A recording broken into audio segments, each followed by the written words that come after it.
UPA காலகட்டத்தை விட 4 முறை அதிகமா நிதி திரும்ப கொடுக்கிறோம். அப்படி இருக்கும் பொழுது நாம் சொல்லுகின்றோம் 2 பேர் சேர்த்து நடத்துவோம். உங்க மாநிலத்தில் 100 நாள் வேலைவாய்ப்பு திட்டத்தில் உருவாகக்கூடியது உங்க மாநிலத்துடைய வளர்ச்சி. தமிழ்நாட்டில் உருவாகக்கூடிய 100 நாள் வேலைவாய்ப்பு திட்டத்தில் வரக்கூடிய டேங்கோ, பண்டோ, வாய்க்காலோ, குளமோ, ஏரியோ தமிழ்நாட்டுக்கு பயன்படுது. அப்படி இருக்கும் பொழுது மத்திய அரசு 60 ரூபாய் நாங்க கொடுக்கிறோம், 40 ரூபாய் நீங்க கொடுங்கன்னு சொல்றாங்க. இதுல என்ன தப்பு?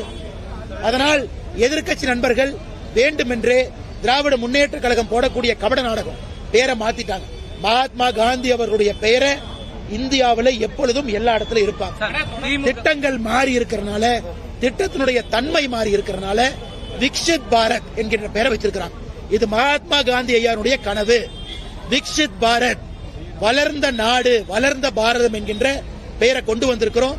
மகாத்மா காந்தி ஐயாவே ஒப்புக்கொள்வாங்க. அதற்காகத்தான் போராடி அந்த சுதந்திரத்தை பெற்றாங்க. வளர்ந்த பாரதம் என்பதற்காக விக்ஷித் பாரத் பேரு.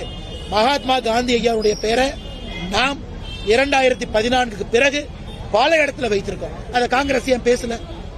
பாரதிய ஜனதா கட்சி கடந்த 11 ஆண்டுகள்ல 12வது ஆண்டுல எத்தனை இடத்துல வைத்து பட்டியல் போட்டு சொல்ல முடியும். அதனால் திட்டத்தை விரிவுபடுத்தி இருக்கின்றோம், திட்டத்தை ஒழுங்குபடுத்தி இருக்கின்றோம், திட்டத்தை சரியானவர்களுக்கு கொண்டு போய் சேர்த்து இருக்கின்றோம். இன்னொன்னு புரிஞ்சுக்கணும், இந்த புது திட்டத்துல வேலை கிடைக்கலனா பென்ஷன் கொடுப்பாங்க. இதை ஏன் திமுக சொல்ல மாட்டான்? நான் வேலைக்கு அப்ளை பண்ணிட்டேன், என் பஞ்சாயத்தில் அப்ளை பண்ணிட்டேன், 15 நாள் கழித்தும் பஞ்சாயத்து எனக்கு 125 நாள் திட்டத்தில் வேலை கொடுக்கலனா அவர்களுக்கு வேலை இல்லாததற்காக பென்ஷன் கொடுக்கணும். முதலாக இந்த திட்டத்தில் கொண்டு வந்திருக்கோம். பிரான்ஸ்ல, ஐரோப்பிய நாடுகள் இருக்கக்கூடிய திட்டம் இது.